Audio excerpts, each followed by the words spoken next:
السلام عليكم ورحمة الله وبركاته. اللهم صل وسلم وبارك وزد على سيدنا محمد وعلى آله وأصحابه أجمعين. صباح الورد والفل والياسمين على أحلى متابعين في الدنيا دي كلها. النهاردة الروتين هيبقى معاكم من المطبخ. أنا لسه ما خرجتش، عملت تنظيفات يعني. كنت بعت هنا بنتي جابت لي شوية خضار زي ما انتم شايفين كده، بجد ربنا يرحمنا برحمته الواسعة. شوية الخضار دول يعني كانوا عاملين مبلغ كبير والله. يعني انا فاكره زمان اول ما اتجوزت كانت ال200 جنيه بيجيبوا تسويقه وفاكهه كمان بقى. لا دلوقتي والله بجد يعني ربنا يرحمنا برحمته يعني، وفي نفس الوقت مش عارفين نستغنى عن حاجه. يعني الفاكهه مهمه والخضار مهم، فربنا معانا يا رب ويعيننا على اللي احنا فيه. تعالوا بقى، هحكي لكم بقى وانا بعمل معاكم الكرنبايه دي. بصوا بقى يا جماعه، انا بعت بنتي تجيب لي شويه خضار من عند الست بتاعت الخضار تحتنا يعني. ففي وسط الحاجه قلت لها ايه، هاتيلي كابوتشو اخضر وكابوتشو موف. حلو كده. هي بقى ادتها دي. انا بجد والله قلت لها هي دي الكابوتشو الاخضر. انا عايزه اللي هو الكابوتشو الخاص يعني، ما اعرفش ايه يعني ادتها دي بناء على ايه، مش فاهمه بصراحه. تمام. فهي بقى لها كام يوم اصلا وهتبوظ، يعني مش عارفه، خايفه على تبوظ. فهي قالت لي اخدها ارجعها وكده، قلت لها لا سيبيها، انا ما عنديش كرنب اساسا. فتعالوا بقى إيه الحقها قبل ما تبوظ، اعملها معاكم. تمام. انا قلت مش هعملها لوحدي، انا حطيت حله على النار، الميه تسخن كده عمال ما اجهزها. مش عارفه الورق ده عايز يتغسل، الورق الاخضر ده شايفين، رمل صافي. هاخد منه طبعا الحتت السليمه والباقي هرميه. انا هشيل بس دي، هشيل الحته اللي هي في النص دي، علشان بفكر كده احطها في الحله زي ما هي، مادام صغيره بقى وتيجي في الحله. بس هشيل بقى الجزء ده الاول. بصراحه فكرت اعملها مخلل، بس قلت بلا وجع بقى بطن، مش عارفه يعني قلت مخلل، بلاش المخلل. املاح وحاجات على الفاضي، رغم انها صغيره بس جامده جدا. املاح بقى وحاجات على الفاضي. فقلت بلاها، احنا نعمل كرنب احسن. تمام. انا هشيل بس كمان برضو بحب افضيها خالص كده من النص، عشان لما تنزل في الميه كده تتفتح كده لوحدها. فمش عارفه الورق الاخضر ده برضو جامده قوي يا جماعه. يا رغم انها صغيره انا افتكرت انها مش هتكون جامده كده، زيها زي الكبيره بالظبط، يمكن الكبيره كمان تبقى اطرى منها.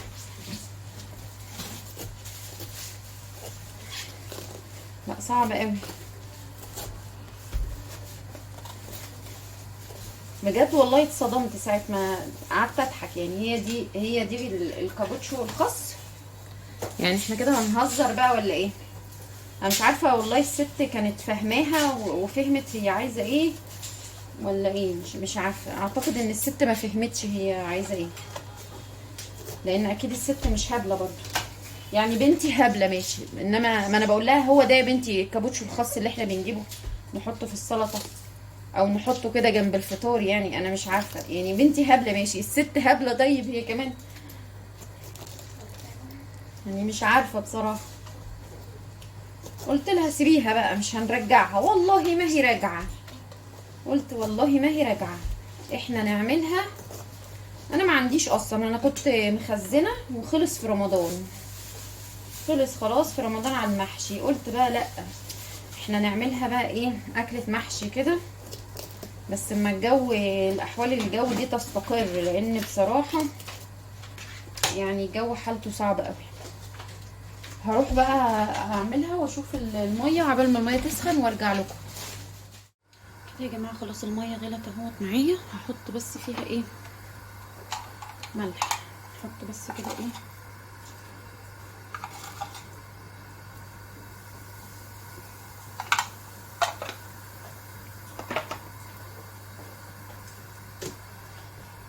الكرنبايه بتاعتنا.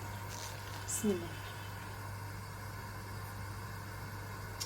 مش عارفه، حاسه ان الميه هتقع.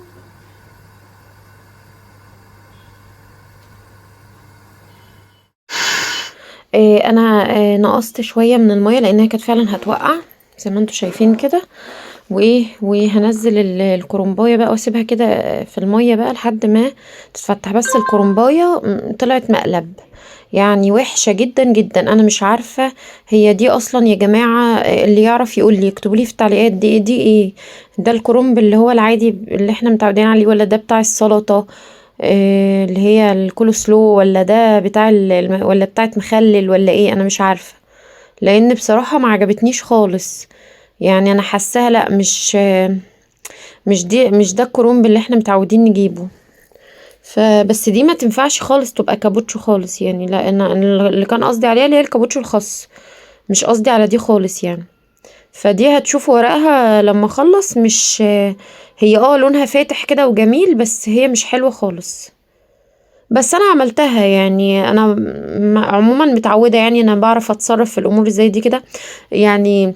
لما باجي اسويها بعرف اسويها، مفيش مشكلة. بس بصراحة هي يعني كان ورقها مش عاجبني كده. والورق الاخضر كمان انا رميته، يعني الورق الاخضر انا رميته بجد يا جماعة. شوية الخضار اللي هو كمان نسيت اقول لبنتي على البتنجان والجزر، وشوية الخضار مع الفاكهة دول قطعوا مبلغ وقدره. وكمان كان عندي شوية طماطم، يعني مش جامدين قوي، كمان بيغلبوني لما باجي اعمل السلطة. والله قلت لها ما تجيبيش طماطم. يعني قلت بقى ولا نص كيلو ولا كيلو ولا اي حاجة خالص، بلاها خالص لحد ما اللي عندي خالص يخلصوا. لان انا عندي قفص الطماطم اللي كنت عاملاه قبل رمضان الحمد لله لسه عندي منه طماطم. و فانا بحتاج بس الطماطم علشان السلطة. فقلت لا، مش مشكلة، عادي هنصرف امورنا باللي موجود. يعني كنا جايبينها بمبلغ بصراحة. ده اللي بيجيب طماطم اليومين دولت غني. بس انا سمعت بقى ان هي خلاص يعني بدأت ترخص تاني، نزلت بقى لل30. فعقبال يا رب ما تنزل عن 10 جنيه. ساعتها كله يجري يجيب طماطم، كله يجري يجيب طماطم. انا والله بجد مستنية تنزل، وعلى طول اروح اجري اجيب لي قفص طماطم ولا حاجة. المشكلة في المكان، يعني لو المكان يبقى يساع اكتر وكده كنت والله خزنت قفصين. في الشقة القديمة بقى بتاعتي كان عندي 2 ديب فريزر، اللي هو الافقي واللي هو الرأسي اللي معايا ده، اللي هو اللي زي التلاجة ده معايا، جبته معايا. لكن التاني ما كانلوش مكان في الشقة دي بصراحة. ف بجد بقول يعني فين ايامه، فين ايامه بجد. كنت بخزن حاجات كتير قوي والله، ولا كان يهمني بقى الحاجة تغلى، الحاجة مش عارفة ايه، ولا كان يهمني. يعني بقول فين ايامك يا غالي والله. على فكرة هو حلو قوي الديب فريزر اللي هو الافقي ده، بس طبعا هو مش بنفس درجة اللي هو اللي هو الرأسي اللي هو الطويل ده اللي زي التلاجة. هو بياخد حاجات كتير جدا، بس هو مش بيبقى منظم، يعني للأسف مش بيكون منظم. بس أنا بقى بعد ما جبته كده مثلا بسنتين 3 طبعا كان بيغلبني عشان أطلع منه حاجة. فعملت ايه بقى؟ رحت جبت بوكسات من عند أي حد بتاع أدوات منزلية. دي فكرة جميلة قوي عشان اللي عنده الديب فريزر ده. وبعدين عملت بقى كل بوكس مثلا بوكس للبامية، بوكس للبسلة، بوكس للطماطم، بوكس للفراولة. كده نظمته وحطيت بقى البوكسات فوق بعضها، والجنب اللي هي الحتة اللي في الجنب دي اللي هي بيبقى فيه كده زي ستاند كده في الجنب كده في من جوه يعني. بقيت مثلا احط فيه احط عليه مثلا الزبده، عشان الزبده بتبقى بتبقى جايه من البلد يعني كذا كوره، فما بعرفش احطها مثلا في البوكسات، ما عرفتش احطها في البوكسات. فبقيت ايه مثلا احط الزبده في المكان ده، او مثلا لو عندي دكر بط او دكرين بط كبار برضو ايه بحطهم في المكان ده. فخلاص. ومثلا قفص بوكس للمانجا، مثلا كنت عامله برضو بوكس للمانجا ورصيتهم فيه كده. كان واخد حوالي 4 بوكسات، 4 بوكسات، ده غير بقى اللي هي السله، كنت بحط في السله برضو بتاعته، وكنت بحط على الرف اللي هو في الجنب ده، بيبقى فيه رف كده في الجنب. بصراحة كان نافعني، يعني هو من ناحية ان هو بياخد حاجات كتير، فهو ما شاء الله عليه بياخد حاجات كتير جدا. يعني ده من الحاجات الجميلة جدا. بس طبعا كمساحة، لا بياخد مساحة كبيرة. وطبعا ترتيبه بقى سهل زي ما انا قلت لكم كده. اللي عندها الديب فريزر ده يعني نعمة من عند ربنا والله. كان بياخد حاجات كتير قوي بصراحة. يعني بيشيل حاجات كتير. بس طبعا ما كانلوش مكان هنا في الشقة، فخلاص بقى. هو كان اصلا كنت انا جايباه من زمان بحوالي، يعني اول ما طلع كده واحتاجته. جبته، كان يا ربي كان عامل 1200 مثلا، كان رخيص وقتها. بعدها بقى جت واحدة قريبتي عشان تجيبه، كان عدى بقى 3000 جنيه. وحاليا بقى زمانه معدي برضو، يعني انا معرفش حاليا سعره كام. بس لا، هو من ناحية ان هو عملي وبيشيل حاجات كتير بيشيل، بس هو ناقصه ان هو تنظميه من جوه، ودي سهلة بقى بسيطة، يعني نظميه براحتك. تقدري تنظميه براحتك عادي. ما هوش مشكلة في التنظيم، زي ما قلت لكم كده، اللي هي بوكسات. كانت بوكسات كده مخرمة، ليها الوان، ليها كذا لون. بس ورغيت معاكم شوية عبال ما عملت الكرنباية التحفة دي، وشايفين. يعني الكرنباية بصراحة سبتها بقى الصف خالص، ما عجبتنيش يعني. وبعدين جيت هنا بقى قلت هعمل لهم ايه، صينية بطاطس باللحمة. طلعت اللحمة تفك كده عبال ما انا اجهز بقى الحاجة بتاعتها. والله الطماطم مطلعاها. الطماطمايه يعني اللي هي دبلانة خالص، بس ما رضيتش اجيب في حاجة السوق بقى. طماطم. حاجة السوق دي ما كنتش جايباها في اليوم اللي انا صورت فيه ده، كنت جايباها قبلها بيومين تقريبا. فقلت بقى الحق الكرنباية قبل ما تبوظ، كانت محطوطة كده وخلاص. بس هي ما كانتش عجباني، وفي نفس الوقت ما بحبش ارمي حاجة بصراحة، بستخسر يعني. فقلت اما اعملها النهاردة واخلص منها، وايه واولع لهم بقى على صينية البطاطس. واشوف برضو ايه هعمل ايه تاني. بس بجد يا جماعة الديب فريزر زي ما قلت لكم كده جميل جدا جدا وعملي جدا. يعني في ناس بقى بيقعدوا يضحكوا يقولوا احنا بننزل فيه تحت جوه. ايوه، ده كان قبل ما تجيبي له بقى اللي هي البوكسات. بس مثلا كنت ببقى عارفة ده البوكس بتاع المانجا لونه مثلا موف، اطلعه. البوكس بتاع البسلة مثلا لونه اخضر، فاطلعه. البوكس بتاع البامية مثلا لونه بني. ببقى خلاص عارفة، يعني هي بوكسات كده غويطة شوية، ومخرمة كتير كتير كده. هي اصلا مش اساسها بتاعت يعني انا معرفش بصراحة، لقيناها عند بتاع الادوات المنزلية، بس هي بتاعت ايه معرفش بصراحة. يعني بس انا لما جبناها، كانوا العيال بيستخدموها في الاول، بيحطوا فيها الكتب بتاعتهم. تمام، ينظموا فيها الكتب بتاعتهم، عشان الشقة القديمة ما كانش فيها مكاتب ولا الكلام ده. فمش عارفة جت في دماغي وانا قاعدة كده ان انا عايزة لا انظم الديب فريزر ده. وهي جت في دماغي بقى، يعني جات لي الفكرة من هنا يعني. بس انا اصلا ما كنتش جايبة البوكسات دي في الاساس للديب فريزر، لا انا كنت جايباها للبنات. يعني اللي حاطة فيها مثلا البوكس بتاع عاملة بوكس اللي هي كراريس الرسم والالوان وكده يعني. كانوا منظمين فيها حاجتهم. تمام، زي ما قلت لكم كده، ما كانش فيه مكاتب ولا اي حاجة. فكانوا بينظموا فيها الحاجة بتاعتهم.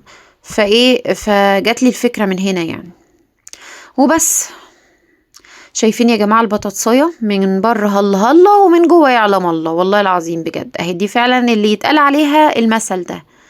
البطاطس اصلا يعني كلها جاية التبقع البني ده.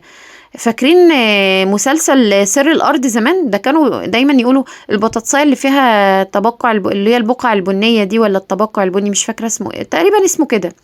كانوا دايما يقولوا ان البطاطس دي المفروض تترمى. يعني بس احنا هنرمي ايه؟ هنرمي كل شروة البطاطس؟ يعني هنرمي ايه ولا ايه؟ انا عمالة اشيل منها حاجات والله. مش عارفة ايه البقع البني دي. وغلط اصلا، بيقولوا غلط والله ان هي تتطبخ بالبقع البني دي. هروح اجيب كمان بطاطساية واجي. حسيت ان البطاطس قليلة. يعني البطاطساية سليمة من بره زي ما انتوا شايفين كده وبايظة من جوه. يلا الحمد لله، الحمد لله يا رب، الحمد لله على كل شيء. بس قطعت بصل بقى زي ما انتوا شايفين كده ايه، شرايح. والبطاطس برضو قطعتها شرايح، وحطيت في ارضية الصينية شوية زيت وملح وفلفل وبس، مش بحط اكتر من كده، وبقلبها زي ما انتوا شايفين كده وبسيبها بقى شوية. انا مش عايزة اقول لكم على الريحة والجمال اللي انتوا هتشموه بقى بعد ما تسيبوا كده صينية البطاطس، البصل مع البطاطس بالملح والفلفل وشوية الزيت، وتركنوها كده على جنب عبال ما اللحمة بقى تاخد نص سوا كده. انا مش عايزة اقول لكم على الريحة اللي هتشموها، والله ريحة بسم الله ما شاء الله، ريحة تحفة. هنا بقى قلت اخد كده بريك عشان ما اقعش من طولي. عملت لي بقى، انا كل ده كنت فاكرة ان انا بصور وانا بقطع معاكم بقى التفاحة وحركات بقى وبتاع ولا طلعت بصور ولا طلعت بعمل اي حاجة. انا باخد كده نص لبن. جبت لكم المقوار اهو، ده مقوار التفاح. كنت عمالة بقى فاكرة نفسي بصور يعني، وطلعت مش بصور في الاخر. مقوار التفاح ده جميل قوي يا جماعة، بجد بيشيل القلب بتاع التفاحة 10/10. وخدت لي بقى 10 كده فول سوداني، وكوباية نسكافيه كده بلاك بنص لبن، والباقي بكمله مية علشان كده ايه ما اقعش من طولي وانا واقفة، وكمان عشان ما جوعش فجأة واروح بقى البخ الدنيا واكل بقى كل اللي قابلني يعني. بس وهنا بقى حطيت الصلصة اهو على صينية البطاطس، وحطيت لها برضو الملح والفلفل بتوعها. وجبت بقى الرز من البلكونة، حاطة الجردل للرز في البلكونة اللي ملهاش ملامح والله، يعني ملهاش ايه معالم بيقولوا او ملامح، يعني بجد البلكونة انا بجد مش عارفة اعمل ايه. والمشكلة بقى يا جماعة ان انا كلمت الست اللي هي بتيجي تساعدني، تعبانة، يعني قالت لي شوفي لك حد بقى الفترة دي لانها تعبانة وكاشفة وظهرها بقى بيوجعها، وظهرها بيوجعها وكده. فقلت لها بقى الف سلامة عليكي، وهعمل ايه يعني، ما باليد حيلة. فالمفروض يعني ان انا اشوف حد تاني يجي يساعدني، لان بصراحة يعني عارفين انتوا اللي هو طالعة البلكونة لف وارجع تاني، لف وارجع تاني، ما يعني البلكونة دي ما تطلعش كده والله بجد. يعني لا، محتاجة حد يساعدني، مش هينفع انا لوحدي بصراحة، لا هيبقى صعب قوي مع امتحانات كمان، العيال بتمتحن اساسا. وطبعا الامتحانات بتاعت الاسبوع اللي فات اتأجلت للاسبوع ده. فهيبقى صعب، هيبقى صعب جدا ان كل ده يبقى مع بعضه، يعني اكل وشرب وتنظيف وكمان امتحانات عيال، والبلكونة اصلا تضرب تقلب، وانا اساسا عندي حساسية، فلا محتاجة حد يساعدني. فربنا يسهل كده، هخلي اللي هي اشوف حد، يعني يشوف لي حد يعني ان شاء الله باذن الله. انا هنا كنت خلاص يعني لحقت الشعرية، كانت خلاص الشعرية كانت هتتحرق، لحقتها بجد في اخر لحظة. انا قاعدة بطلع اللحمة، خلاص اللحمة خدت نص سوا كده وحطها في صينية البطاطس، ونسيت خالص الشعرية. دماغي كان مع اللحمة ومش واخدة بالي ان انا حاطة الشعرية على النار. انا بحب يا جماعة كده بقى ايه، احمر الشعرية زي ما انتوا شايفين كده، واقلب معاها الرز واديهم تقلبتين كده بحيث ان الرز يشرب المية بتاعته، وبعدين انزل عليه بشوية شوربة على مية سخنة. يعني مش بحط كله ايه، كله شوربة، عشان بس الرز ما يبقاش لونه اصفر، ما بنحبش احنا ان الرز يتغير لونه. فلو حطيتي نص شوربة ونص مية هيبقى احسن كتير، وهيبقى مفرفر، بس قلبيه بقى كتير قوي وخليه يشرب كل المية اللي فيه، ان انتي تشوحيه كده مع الشعرية، هيبقى في منتهى الروعة والجمال. وهتبصوا دلوقتي، هتشوفوه دلوقتي، هيبقى كمان مفرفر ايه. الرز يا جماعة ما يتحطلوش مية ساقعة، والله العظيم انا بشوف ناس بيعملوه بمية من الحنفية. ليه يا جماعة؟ ليه؟ ايه ده؟ ايه ده الرز اصلا عندهم بيبقى معجن وانتم مش دريانين ولا ايه؟ يعني بجد انا بستغرب ومش مقتنعين ان الرز يتحطله مية سخنة او شوربة سخنة. لا، الرز ما يتحطلوش الا مية سخنة او شوربة سخنة. ليه بقى؟ علشان يبقى مفرفر معاكي. شايفيني وانا قاعده بلعب بالمعلقه؟ الواحد بقى بيحاول ايه اللي هو يصبر نفسه بأي حاجة.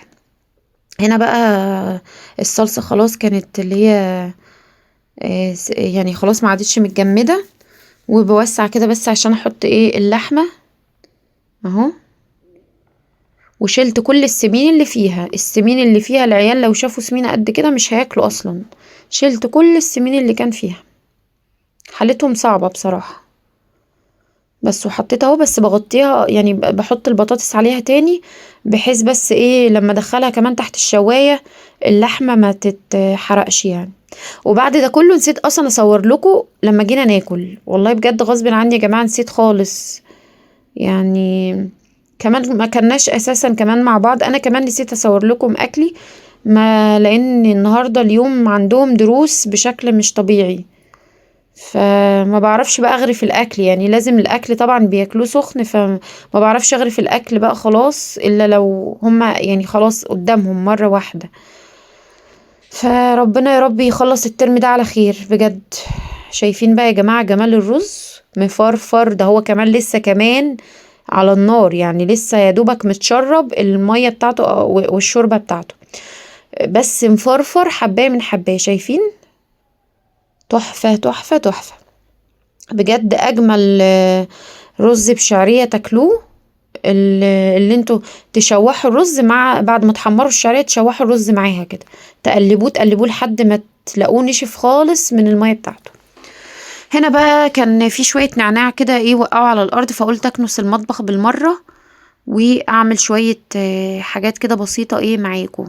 مش بحب يعني الارضية بتاعة المطبخ طبعا ربنا يا رب يعيني بقى ويعني واغسل السجادتين بتوع المطبخ عشان الاتنين متوسخين. فربنا يسهل كده والاقي حد والله يجي يعمل معايا يساعدني، بس لو حتى يعمل لي البلكونات والشبابيك، لان الوضع صعب صعب خالص يعني. انا بجد يوم ما نضفت معاكم كان ايه اوضه النوم تقريبا، انا مراخيري يعني كلها مليانه رمله. بصوا بقى يا جماعه، انا كنست الارض كلها، الارض كانت متبهدله جامد. تمام. والغدا اهوت على النار، الرز تمام، والصينيه البطاطس هنا كمان. الورق الفويل خلصان ومش عندي ورق فويل غطيتها بدي، ودي اتكسرت من السخونيه، اتكسرت اهي، مش عارفه اصلا اشيلها من السخونيه اتكسرت اهو. تمام. واحنا مش هنتغدى دلوقتي تمام كده. وده السمين كده بيبقى طالع من اللحمه، دي العروق، دي عروق دي، بس دي بنحمرها بقى ايه علشان دي بنحمرها عشان ناكلها عادي. انما السمين ده العيال لو لقوا سمين في اللحمه مش هياكلوها اصلا، فطلعته كده وركنته ايه على جنب، ما مش فايقاله بصراحه دلوقتي يعني. واساسا ساعات ما بيحبوش ياكلوه، يعني ساعات يقولوا لي لا مش هناكله. تمام. والمطبخ يعني نوعا ما تمام اهوت. ده عيش العدس بتاعي، كنت عاملاه الصبح وسايباه كده ايه يبرد، باخد رغيف كده اغمس بيه ايه الفطار بتاعي، بيبقى حلو قوي وبيشبعني و... وحلو قوي يعني في الشبع. انا عامله العيش ده المره دي باللي هو العدس بجبه، اللي هو العدس البني مش العدس الاصفر. بصراحه بيبقى حلو قوي في الفطار، وكأني كلت عيش بالظبط، وده طبعا افضل واحسن كتير. تمام. وما عنديش منه حساسيه يعني. المطبخ نوعا ما انا حاطه بس هنا كده شويه ايه، وهدخله ايه التلاجة دولت شويه هما دول بقى السبب في الفرفتة اللي كانت على الارض، اللي هو النعناع هفضيه برضو في العلبة بتاعته، بس مش ده بقى المهم. المهم انا كنت قايله لكم ايه هعمل معاكم. والحوض الحمد لله اي مواعين كانت بتتوسخ بغسلها اول باول على طول. تمام. مش ده بقى المهم انا كنت قايله لكم المطبخ عايز يتعمل، المطبخ يعني طين طين والله. تعالوا كده اوريكم بس اللي هو مش عارفه انتوا كده هتشوفوه ولا ايه، النيش اهو. دي يا جماعة شاشة حطها في المطبخ، النيش اهو.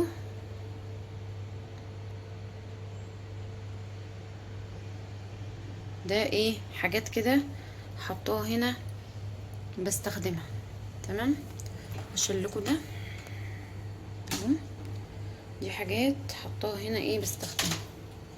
استنى بصوا كده اهو، شلت الشاشه بعدها عشان اعرف افتح لكم النيش اهو.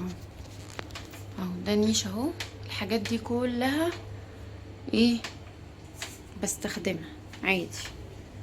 شايفين انا عاملاه كده ايه هنا كده في دخلة الباب هنا اهو. ده باب المطبخ اهو، حاطه هنا المكنسه والحاجه. ده باب المطبخ تمام، وحطاه هنا في الدخله في الوش. حلو كده. تعالوا بقى بصوا كده التراب، يعني شوفوا لي كده التراب عامل ازاي. انا مش عارفه هو ظاهر لكم ولا ايه. شايفين شايفين التراب اهو. اهو بصوا، استنى. اكيد طبعا شفتوا الحته اللي اتمسحت من الحته ايه اهو. شايفين التراب عامل ازاي؟ مش بس النيش، المطبخ كله. إيه وكمان بقى ايه زاد بعد العاصفه اللي ايه اللي هي الترابيه دي. فانا عايزه اعمل كل يوم ضلفه في المطبخ او ضلفتين على الاقل. استنوا اغسل ايدي لان التراب صعب قوي. فاللي بصراحه اكتر حاجه مضايقاني هي ايه؟ تحت الحوض. بصوا بقى المنظر، ملكوش دعوه بالقمامه. شايفين المنظر عامل ازاي تحت الحوض؟ يعني بجد انا مش عارفه اجيب اي حاجه من الحاجات اللي تحت الحوض دي والله. الفيبا ده انا لسه ملياه، كنت جايبه، كان جوزي جايب لي شركن كبير ومليته. وده لسه فيه حبه صغيرين، وده كلوريكس الوان منظفات كلها. فانا عايزه ارتب الجزئيه دي. وشايفين كمان تحت الحوض مش عارفه ليه بيعمل اللون ده، يعني ده مش وسخ والله، بس مش عارفه ليه بيبقى اللون بالمنظر اللي انتوا شايفينه ده. ممكن رطوبه مثلا عشان ده تحت الحوض. اللي هي الضلف الوحيده بصوا اللي عملت كده. مش فاهمه ايه ده خالص يعني. والمشكله ان هو ما بيطلعش. فانا هشوف بقى دلوقتي كده لو غسلته هيطلع ولا ايه. وطبعا هشيل طبعا الباسكت بتاعه الزباله دي واغسلها. فتعالوا يلا بينا نعمل مع بعض. اول حاجه يا جماعه هشيل كده الباسكت دي وايه، نشيل الزباله بس نطلعها. دي اهم حاجه عشان نغسل باسكت ايه القمامه يعني. انا بعرف افكه، بعرف افكه من مكانه.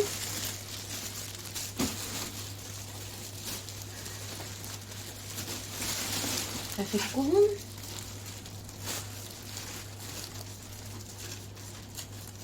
ونغسلهم ايه في الحوض. تمام، دول تخليهم بقى ايه في الاخر خالص كده يتغسلوا ايه في الحوض.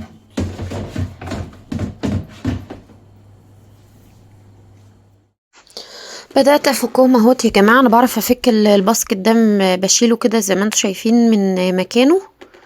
علشان اعرف بقى ايه يعني افتح الضلفة كويس.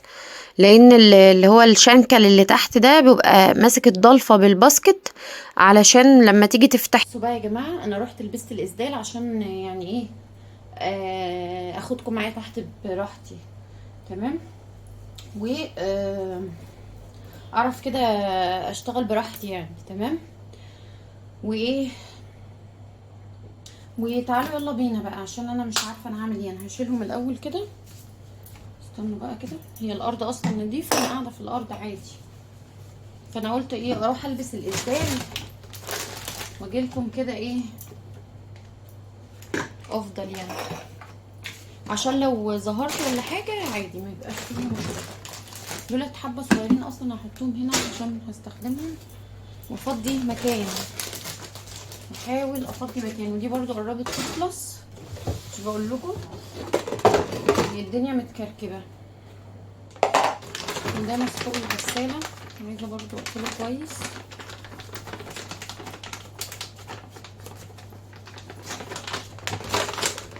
العلبه دي انا كنت جايباها علشان احط فيها الحاجه ومش مقضيه اصلا.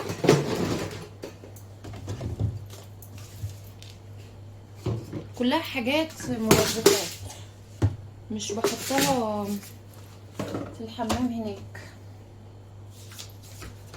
ما بحطهاش في الحمام بصراحه. ده يا جماعه للنمل، يعني مش عارفه انتوا تعرفوه ولا ايه. هو علاج للجرب والهرش والحكه، ده للبني ادمين، بس هو كماده فعاله في قتل النمل فظيع.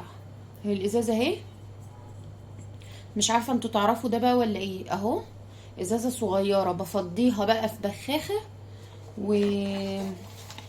واكمل الباقي ميه. لو اترش في مكان مش هيجي فيه نمل تاني، فحطاه هنا تحت الحوض. لان اول ما نقلت في الشقه انا النمل كان مبهدلني، حرفيا النمل كان مبهدلني. وده يا جماعه اللي هو البي ووكس الاصلي، بلمع بيه الرخامه اللي هي السودا. ده بلمع بيه الرخامه السودا، ده حلو قوي قوي في تلميع الرخامات السودا. بعمل بيه الرخامه بتاعه المطبخ لما بكون بقى قلبه ومنضفه المطبخ وكده، او بعمل بيه الرخامه بتاعه الحمام. حلو قوي كده. خلاص انا فضيت اهوت الدنيا. هجيب بس طبق ولا حاجه هحط فيه، وعايزه برضو سلكه.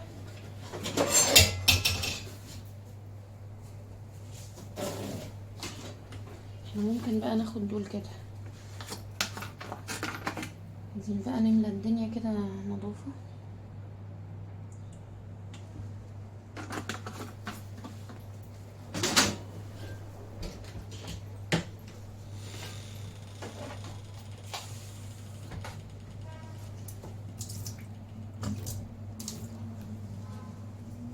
انا بصراحه كنت متضايقه قوي من تحت الحوض بصراحه،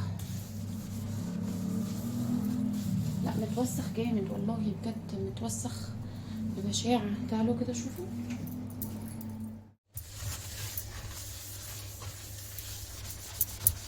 شايفين الوسخ؟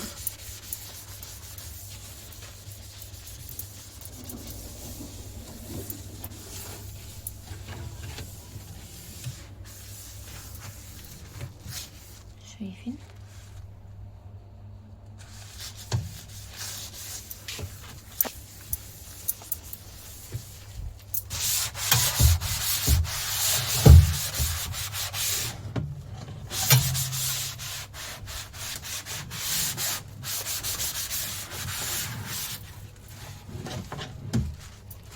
وفي قشر بيض وفي حوارات هنا، شايفين؟ بس ان انا بقى ايه قلت اعمله.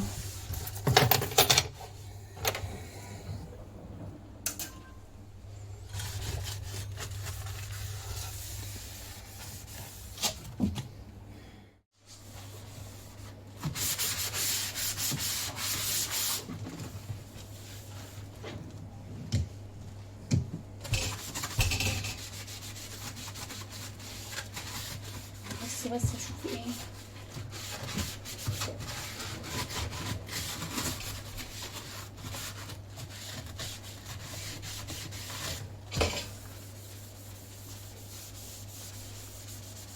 بصوا يا جماعه، ده ما بيطلعش،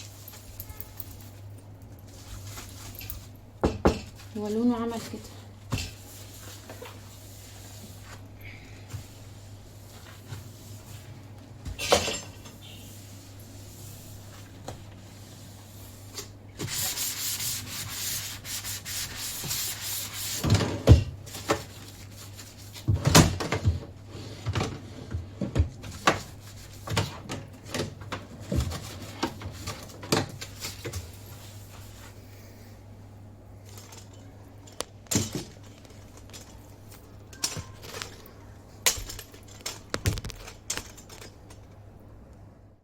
شوفوا لي بقى الجمال والحلاوه. انا والله فصلت الكاميرا يا بنات وقلت ادخل بقى كده جوه الضلفه علشان اعملها. ده زي ما قلت لكم، ده زي رطوبه ولا ايه معرفش، هو لونه غير كده، ده مش بيطلع اصلا. يعني قعدت دعكت فيه كتير ما بيطلعش. بس اهم حاجة انه كله بقى ايه زي الفل كده. وهنغير الشمع بتاع الفلتر ده، ان شاء الله ايه هنغيره يعني. علشان كده قلت ايه انضف كمان تحت الحوض. تمام، تعالوا بقى نرص مع بعض الحاجة. تعالوا بقى يا جماعة كده، هي الحاجة اصلا كتير. تمام، انا هحاول كده اشوف اللي ايه اتشال في جنب كده لوحده، واللي خلص نشيله.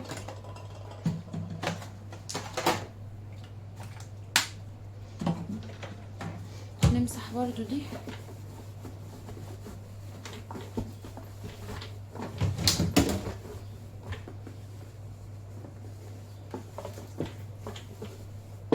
هو المشكلة ان تحت الحوض صغير قوي، فمش واخد الحاجة.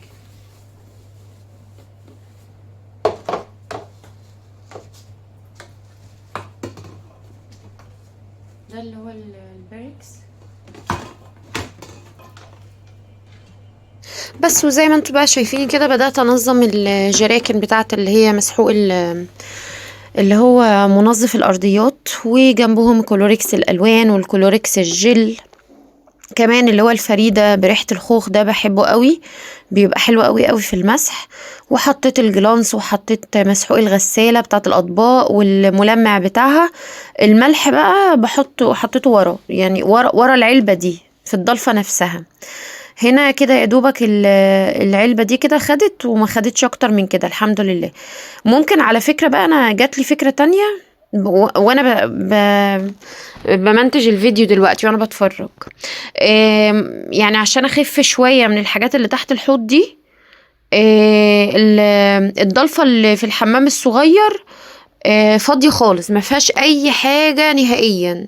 فانا ممكن بقى احط المنظفات اللي ليها علاقة بالحمام مثلا، او بتستخدم للحمام، مع الطبق برضو الاصفر ده اللي هو حاطة فيه الليف بتاعة الحمام، وبستخدمه للحمام، ان انا ايه احطه اصلا في الحمام الصغير في الضلفة دي عشان هي فاضية. بس كده وضبطهم اهو. وكمان هحط ايه، وحطيت كمان بتاعت مسحوق الغسيل. اهم حاجه نشوف الضلفه مش بتقفل، يا ما شاء الله. مش عارفه اعمل ايه. طيب انا هشيل الحاجات اللي حطيتها من ورا العلبه، ممكن وازقها لورا. بس ممكن ده ممكن بس سنه كده اهو. دي اهم حاجه ان الضلفه ايه بتقفل. تعالوا بقى اغسل الباسكت دولت وبعدين نحطها. بس وجيت هنا بقى اغسل الباسكات، وزي ما قلت لكم كده انا اصلا هخف الحاجات اللي تحت الحوض دي، هي ملهاش حل غير كده. الحاجات اللي ليها علاقه بالحمام تروح للحمام احسن. والضلفه اصلا بتاعه الحمام الصغير فاضيه خالص، ما فيهاش اي حاجه. فمش عارفه ليه انا مكربسه كله تحت الحوض. يعني هسيب مثلا اللي هو مسحوق غسيل الهدوم عشان الغساله في المطبخ، وهسيب برضو مسحوق غسالة اللي هي اسمها ايه المواعين. وهسيب برضو الفيبا والحاجات دي. اي حاجة بقى تانية تروح عادي الضلفة دي. يعني لما اجي اعمل بقى الحمام الصغير، بعد ما انضف الضلفة وامسحها كويس، اقوم بقى نقلة الحاجات دي اللي هو الملمع الزجاج، ملمع الخشب، الطبق الاصفر ده اللي بيبقى فيه الليف بتاعة الحمام، لا كله بقى يتنقل احسن في الضلفة دي، يبقى افضل يعني. وبس، ونشفت هنا الباسكتات بعد ما غسلتها كويس، وايه وهركبها اهوت معاكم. وهنحط بقى كيس نضيف واكياس نضيفة وخلاص كده. كده يعني ايه اللي هو الواحد ارتاح شوية والله، لما عملت تحت الحوض اللي هو كانت الدنيا صعبة قوي يعني. كنت حاسة اني متضايقة قوي من البهدلة اللي كانت تحت الحوض. مش بحبها توصل لمرحلة افظع من كده يعني. بحب ان انا الحقها قبل ما تتوسخ اكتر من كده. هنا بقى كنت بجرب الجردل وقاعدة بظبطه لحد ما ظبط معايا الحمد لله. كده بقى تمام، بيفتح ويقفل تمام. لازم اتأكد ان هو بيفتح ويقفل مع الضلفة وخلاص. وجبت اكياس نظيفة وكده حلوة قوي وزي الفل زي ما انتوا شايفين كده. وبكده اكون خلصت اهو تحت الحوض، خليته فله. ايه رايكم بقى؟ بجد بقى يعني استاهل كام لايك يا جماعه على التشجيع الحلوه دي، ان انتوا تقوموا تنضفوا بقى تحت الحوض. انا كان عندي بصراحه مش متبهدل قوي، بس برضو تمام. ولو وصلتم لحد هنا من الفيديو يا ريت تدعموني بلايك وشير وسبسكرايب، و تقولوا لي بتتابعوني منين، واكتبوا لي تعليقات حلوه كده زيكم، واشوفكم في فيديو جديد، ومع السلامه.